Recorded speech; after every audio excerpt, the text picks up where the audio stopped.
Bonjour chers téléspectateurs, qu'est-ce qu'on a lu cette semaine? Je suis encore là avec du film en grâce. Cette semaine, j'ai lu Cameroun Tribune. Et Cameroun Tribune a titré Art et culture, honneur aux artistes. Les artistes ont reçu des médailles. Et là encore, monsieur Etoundi, la dialectique du vieux nègre et la médaille. À quoi sert une médaille à un homme qui ne mange pas sa faim? À un homme qui ne peut pas se soigner? C'est curieux. Les artistes ont droit aux médailles, mais les artistes n'ont pas droit à leurs droits d'auteur. Oui, dans ce pays, on pourrait le dire, hein, les droits d'auteur ont toujours été gérés par des personnes qui n'ont jamais été droites. C'est pour cela que nos droits d'auteur ont toujours un problème d'auteur. La preuve, les miens n'ont jamais dépassé 10 centimes. Et parlant des droits d'auteur, monsieur Etoundi, encore qu'on peut dire qu'à la Sociladra, la SNDV, ça va. Mais chez les musiciens, on a eu la CMC. Bon, tout le monde connaît la CMC, Cameroun Musician Corruption. Ensuite, il y a eu la SOCAM, Société camerounaise de l'art de la malversation. Et puis maintenant, ils sont à la SONACAM, Société nationale de cambriolage. Cette semaine, j'ai également lu Canal Express.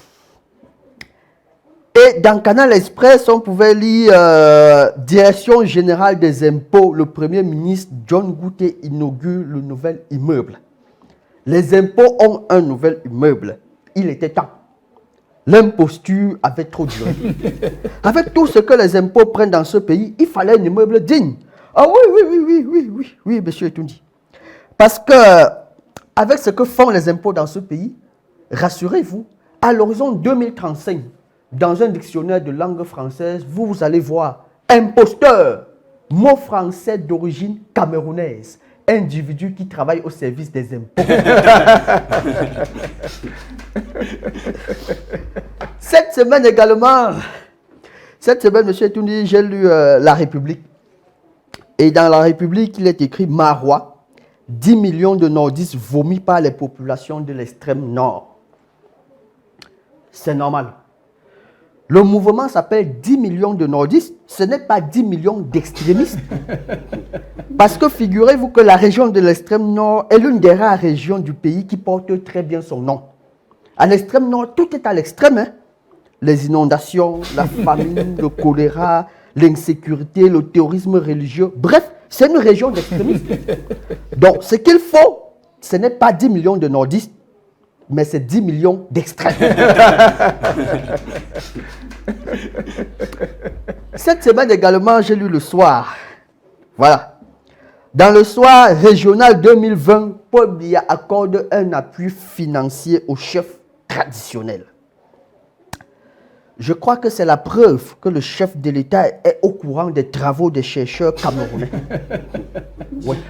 Car en lisant ce titre, je me suis souvenu qu'un chercheur, philosophe, sociopolitique contemporain camerounais, qui n'est autre que ma modeste personne, avait dit, et je me cite en toute modestie, la campagne électorale est la connaissance de la qualité, de la quantité de vin et de nourriture nécessaires pour faire perdre la lucidité à un électeur depuis l'invention du multipartisme jusqu'à nos jours.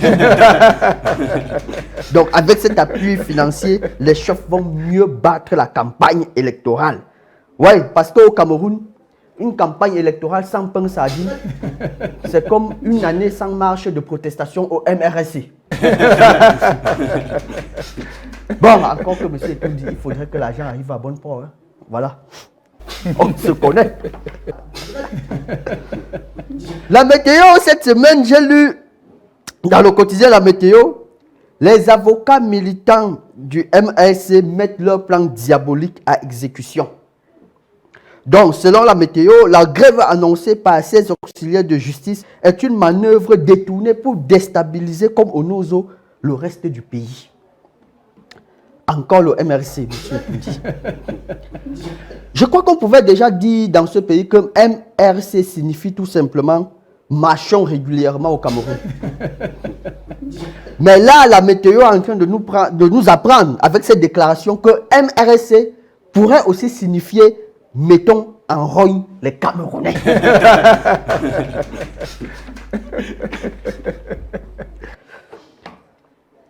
Cette semaine, M. Etoundi, cette semaine, chers panélistes, dans Politique Hebdo, le quotidien Politique Hebdo a titré « Régional 2020 ». Le RDPC en guerre contre la décentralisation. Selon le quotidien, le président de la République reste le chef de l'État en matière de décentralisation. Il est le super président qui peut dissoudre en cas de besoin les conseils régionaux.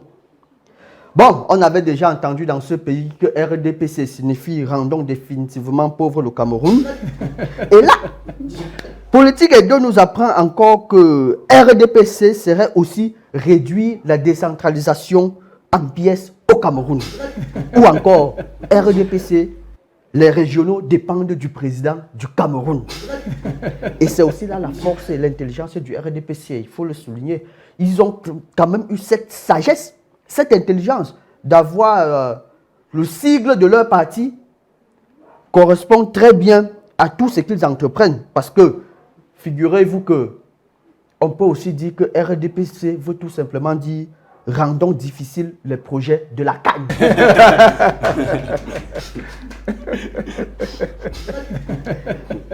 Cette semaine, M. Etoundi, cette semaine, j'ai lu La Voix du Centre et j'ai trouvé très intéressant La Voix du Centre, très poétique d'ailleurs. La Voix du Centre qui nous apprend « Élection, contribution au RDPC, aller vider les caisses du pays ». La chute de la vanne est déjà là. Hein. Nous pouvons juste compléter la fable. Le vieux chef et ses notables. Un vieux chef, sentant les élections venir, appela ses notables et leur parla sans témoin. Gardez-vous, leur dit-il, de sous-estimer l'importance du pain et de la sardine dans une élection. Voler, détourner, ramasser, ne laissez nul budget où la main ne passe et repasse. Allez et vider les caisses du pays. La Voix du Centre. Très poétique, monsieur Etoundi. Ah, ma préférée de la semaine. Expression économique. Dans Expression économique cette semaine, loi de finances 2021, les grosses et les petites enveloppes du budget 2021. Jamais je n'ai vu un titre aussi vrai. Oui, les enveloppes. Le budget de ce pays finit toujours dans les enveloppes. Hein. Et comme ils le disent si bien, il y a des grandes enveloppes et les petites enveloppes. Les petites enveloppes, c'est par exemple les bons de carburant. Ça, c'est pour les cousins, les neveux, des ministres et des directeurs. Les grandes enveloppes, c'est pour les marchés publics. Ouais, quand même. Il faut des grandes enveloppes pour cimenter une route. Ah oui, dans ce pays, on cimente les routes. Monsieur Etoundi. Il faut beaucoup d'enveloppes pour abandonner des tracteurs dans une forêt. Et il faut évidemment une grande enveloppe pour payer un sac de ciment à 25 000 ou un camion de sable presque à 700 000. Et tout ça pour un glissement de date. Et donc, dans Expression économique, on pouvait lire avec plus de précision que le gouvernement prévoit la plus grande enveloppe du budget 2021, soit 464 milliards pour les travaux publics. Je vous ai déjà expliqué pourquoi. Et seulement 1 milliard 264 millions pour la Commission nationale des droits de l'homme. Ça, c'est la plus petite enveloppe. Et ça, c'est normal, monsieur Etoundi, c'est très normal, c'est très normal. Parce que dans ce pays, en matière de droits de l'homme, il n'y a plus grande chose à faire. Pourquoi encore y mettre tant d'argent? Non, nous sommes très évolués. Hein. On a beaucoup de droits dans ce pays. Presque tous nos droits. On a le droit de ne pas avoir de l'eau. On a le droit de ne pas avoir l'électricité. On a le droit de ne pas gréver. On a le droit de violenter les femmes et les avocats. Bon, bref, les gens en robe. On a même le droit de ne pas refuser un don empreint de souveraineté nationale. Voilà, et pour terminer cette semaine, M. Etoundi, vraiment le meilleur titre de la semaine, honneur aux dames, c'était dans Mutation. Djali Amadou Amal, la patiente. Djali Amadou Amal, la patiente. Quel titre, monsieur Etoundi? Djali Amadou Amal, la pauvre. Effectivement, comme le dit Mutation, monsieur Etoundi, partir de Marois et se retrouver en finale du prix Goncourt, le plus célèbre prix de littérature en France, et perdre, il y a de quoi tomber malade. Ah oui, c'est une patience. Il y a de quoi être malade. Heureusement pour nous, la convalescence n'a pas duré longtemps parce qu'au final, elle a gagné le Goncourt des lycées.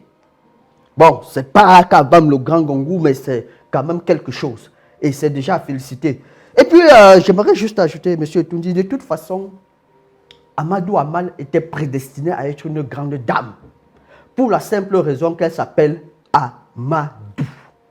C'est un nom prédestiné. Vous pouvez voir Amadou Kourouma, Amadou Ampateba, Amadou Ali, Amadou Aïdjo, Amadou Vamouke, Amadou Amal. Là, on est dans une suite arithmétique de raison R égale Amadou. Donc, vous comprenez très bien que la suite, c'est Amadou Bouna. Ah oui. Mon papa était intelligent. Hein? Il avait vu venir les choses. Vous savez, il avait le choix entre plusieurs prénoms ou noms à la sauvette du genre Christian, Olivier, Élie, Gaëtan. Non, il a choisi Amadou. Amadou Bouna.